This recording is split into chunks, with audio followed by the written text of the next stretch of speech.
Hi, how are you? My name is Riley, and today I will be reviewing the ASUS ROG Strix RTX 3060 Ti OC Edition graphics card. Alright, now with that crazy long title out of the way, let's get into the review.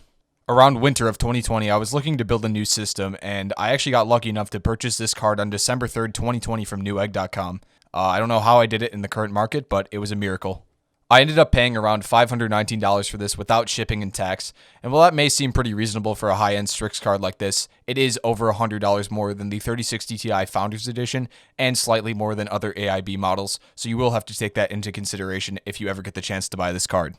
For my own personal system, what I've used the 3060 Ti on so far, I'm rocking an Intel i7-10700K at 5.1 GHz, paired with 32 GB of Corsair Vengeance Pro RGB, 3200 MHz, CL16 RAM, and all of this is being placed on an ROG Strix Z490A motherboard. Alright, starting with the box here, it's a pretty big box. It's very vibrant, very colorful, looks pretty flashy, in accordance with the usual ROG Strix branding. And the back has some cooling and engineering information that I found to be pretty interesting and unique. Let's move on to what's inside. There turns out to be another Strix box in the Strix box, which I found to be pretty funny, but let's open this box up to see the card. So where the anti-static bag sits is where the GPU would come in the box, and with this little compartment in front actually contains an ROG ruler, which is pretty cool. It's got some PWM and circuit designs on there, and the warranties and manuals are under the foam.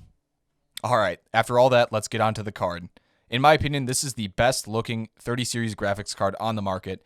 I know some like the Founders Editions, but I just think the black and the accented metals and silvers of this card with the ROG branding just makes it look so cool, and the front and fan RGBs look amazing in a case.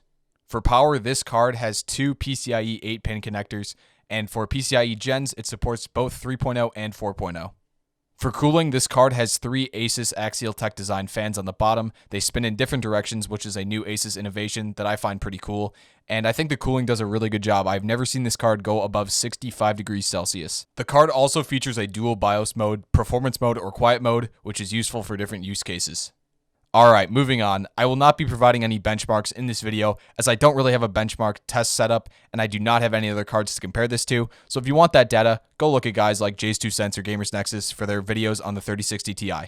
The stock ASUS performance mode puts the core's max boost at 1890 MHz, and the memory runs at a stock 7000 MHz, but through overclocking on air with a gradual fan curve, I was able to hit 7800 MHz on the memory and 2130 MHz max boost on the core. While this RGB is playing in the background, I will say that I'm running this card off of Corsair's iQ service. It took a little bit of work to get the card to show up, but it does work flawlessly. You could also run this off of the Armory Crate Aura service from ASUS. And with that, I think this review is all summed up and all set. So thank you guys so much for watching. I really did enjoy making this video. It was really fun looking at the card I've had for 3 or so months now. I mean, I really didn't compare it to anything before this, but it is a very nice looking card, and it's a very nice performer and overclocker in comparisons to other 3060 Ti's. I feel bad for everyone who doesn't have the chance to get an RTX 30 series card yet, but hey, keep your head up and you'll get one soon. It was a miracle for me, and it'll happen to you one day. So yeah, hopefully the silicon shortage goes away soon. Hopefully COVID can go away. And yeah, if you get the opportunity to buy this card, I definitely recommend it. The Strix version of it is just amazing. And yeah, thank you guys so much for watching. Have a great day, and I'll see you soon.